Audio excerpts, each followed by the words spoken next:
arrived in Donal because we do also have a show in Donal tonight before we head on to Derry and then Buncrana for the weekend. It's been a busy time because you've taken this play around the country.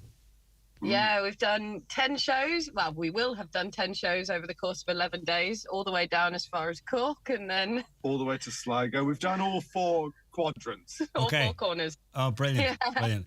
And it's timely, it's fitting, I should say, that it is finishing up in Buncrana because there's a connection between John Newton and Buncrana. So can you tell us, Susie, just a little bit about that? Yeah, absolutely. So... I'm not going to know the exact date. I'm not going to try and remember the exact date, but 250 years ago, was it? Yeah, 250 years ago this year, John Newton wrote the song Amazing Grace. Okay. And it was looking back at the time that he first believed. And that happened off the west coast of Ireland when his ship that he was on, sailing back from Africa, was caught in a massive storm off the west coast of Ireland. At that point in his life, he cried out to the Lord to save him. And he said, why should God save me when I'm not a great guy at all? But his ship was saved, and it was Loch Swilly that his ship pulled into. And so he was saved off the shores of Buncrana. Okay. And then went into Derry to repair the ship and eventually move on with his life. He didn't immediately turn around. He was a slave trader for another few years after that. It took him a while to see the error of his ways in that aspect. But then later on in his life, he became a vicar and wrote the song Amazing Grace, thinking back on his time in Buncrana and Loch Swilly. It's remarkable to think that a song like Amazing Grace was written by a man who was a slave trader for much of his life. Yeah. But he was also very connected to the abolition movement towards the end as well.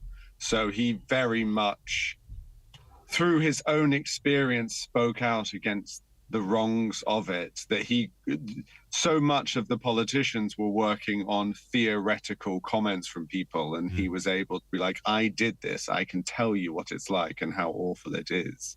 So it was hugely important, his relationship with William Wilberforce, who's in the play as well.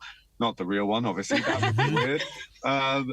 And he obviously was the one who was really championing the abolition movement. It is a remarkable story, and Ellis, you play the main part, John Newton, and Susie, you're his wife, Polly. Yes, his wife Polly. We discovered in our research these absolutely beautiful love letters between John Newton and his wife. John Newton released a book called Letters to a Wife following Polly's death, and it's just, we saw this beautiful connection that they had, and there's so many of these letters that it almost told the story of their lives through the letters they sent to each other. So that was almost the foundation point for this play, just seeing the story told through their letters and their love for one another. And much of the research for this was done in the form of going through those letters and manuscripts and writings of John Newton. Mm-hmm. Yeah.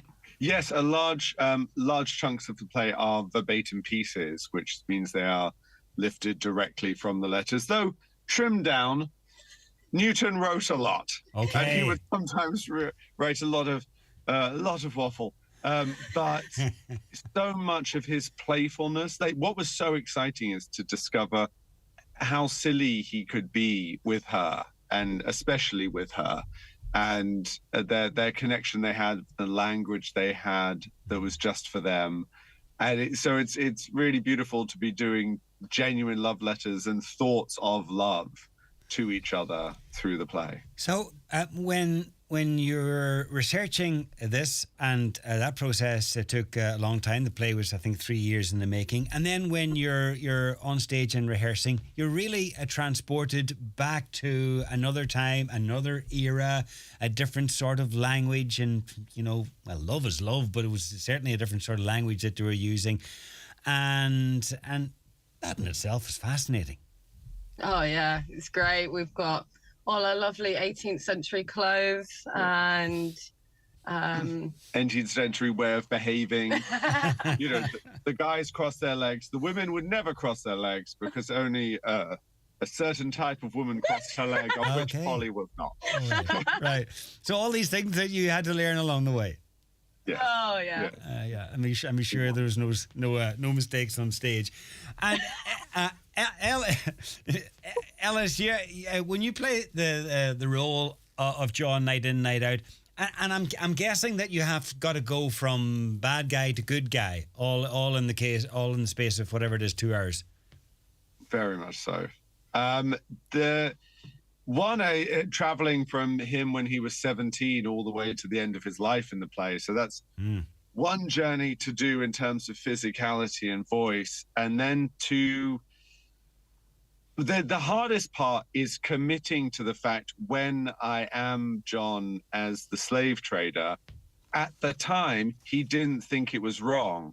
So I can't color any of my language or actions with, but I feel really guilty about it, because he didn't. And that's such a key part of his journey, is to realize that. And it's not an instant process. He moves along periodically, much of the help coming from Polly, encouraging him to confront his experiences there. There was a fascinating line taken directly from his letters to her that says, although this is accounted a genteel profession, I'm sometimes shocked by an employment so conservant with chains and shackles. And so even when he was doing it towards the end, he was starting to question it. But society at the time was like, it's a good job. You're supporting your wife and it's well paid and a respectable profession. And you have to embrace that. You can't play a period character with modern sensibilities. Otherwise you'll get horribly lost. Yes, quite so. And behind every great man, and it's all about this great man, John Newton, behind every great man, there's an even greater woman. So, absolutely.